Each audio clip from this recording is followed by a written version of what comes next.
Hello, everyone, and welcome back to NBA Winners Today on Sandman Sports Picks. Pratty Sandhu, joined by Paulie Fraser, and we back here for March 8th, Paul, getting ready for daylight savings, and spring around the corner, I Paul. thought we were going to get rid of that. But there's all this talk about getting rid I of was daylight hoping. savings time because it's a waste of time. What good is daylight I savings agree. time? To be honest with you, I got no clue, Paul. I couldn't even answer that one. But I got three picks. All right. I got three picks on the docket for today. Last show we bit the bullet and went 0-3. So back to 41 and 41 for the record. Yeah.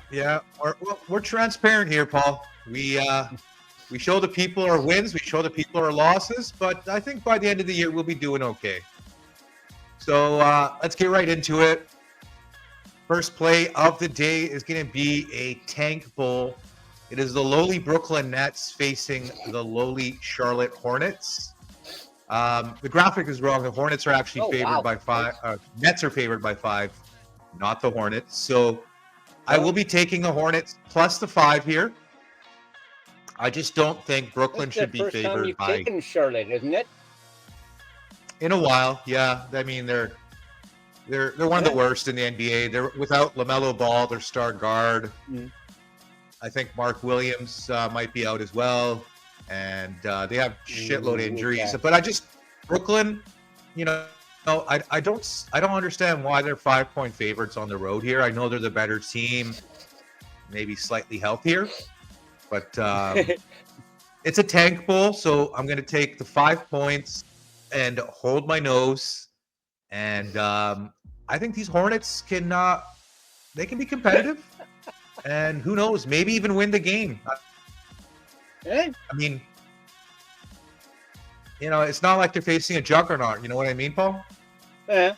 But then again, sometimes the team that comes in and people look at them like, they don't have a hope in hell. And next thing you know, they've blown out like, the Lakers or, the Golden State Warriors, and they've blown them out by like, 30 points. And you're like, what?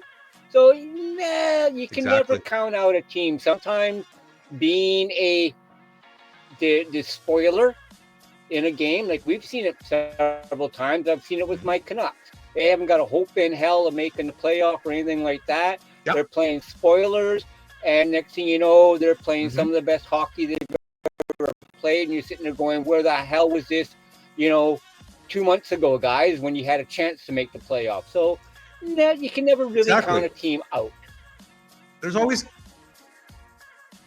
guys playing for next year's contracts, So I think the Hornets all have a little bit of fight in this one. So moving along to the second game, it's going to be a little bit more upper class teams. We're looking at the Pistons facing the Golden State Warriors, Paul. Pistons have been a bottom feeder for years, and this year they stepped up. New coach, JB Bickerstaff, and Cade Cunningham has taken that step. Golden State is red hot, acquiring Butler about 2 weeks ago. But still, I'm taking the Pistons here, plus the 5.5. I think it's going to be a close game, and Pistons might take it. And I think 5.5 is too much. Pistons, believe it or not, are above 500 on the road. Okay. I believe they have more wins on the road this year than like some of their combined totals in years past. So it's not the Pistons. I mean, I like it, so they might have a little bit of jet lag issues there. So give me them Pistons plus the 5.5.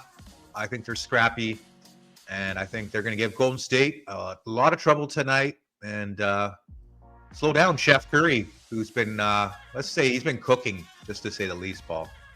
Dude's been on fire, especially when they got Jimmy Butler. Okay. He was a little, not the traditional Steph Curry that we remember for a while. There wasn't he battling an injury or something like that? Yeah. Okay. Yeah, he was missing games here and there, nagging injuries, sitting out back-to-backs. But I don't know. I think he's just rejuvenated now that Butler's around. So, I mean, good for him. Good for the Warriors. But hopefully they don't play their best tonight. We're going to move along to the primetime marquee game, Paul.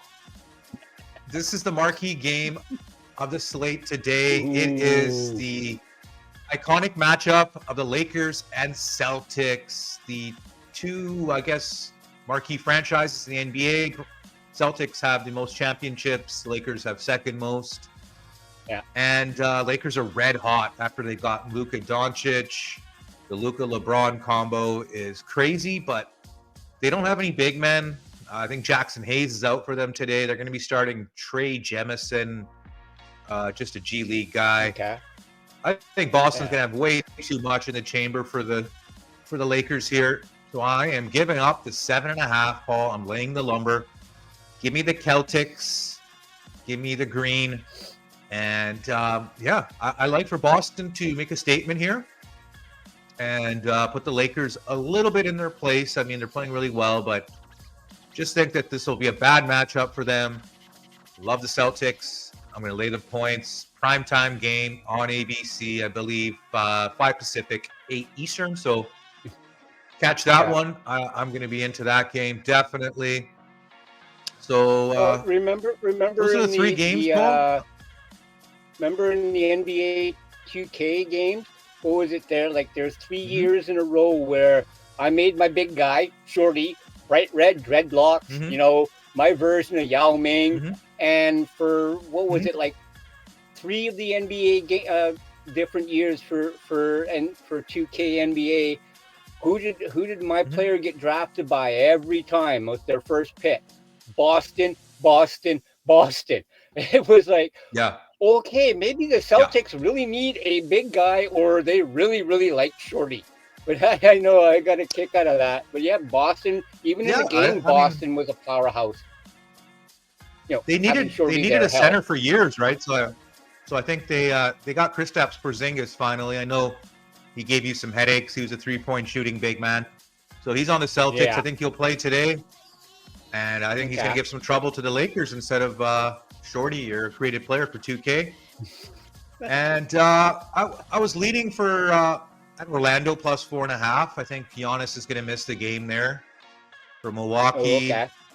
And I was also leading the Pelicans plus 8, but just not sure about the injury, you know, the craziness. You never know what's going to happen with these whack jobs. Pelicans will let you down a few times when you bet. When you bet on the Pelicans and you bet against them, they seem to let you down. They're one of these ones where it's like your kryptonite. Betting on the Pelicans one way or another usually bites you in the butt. Yes, exactly, Paul. That is very accurate.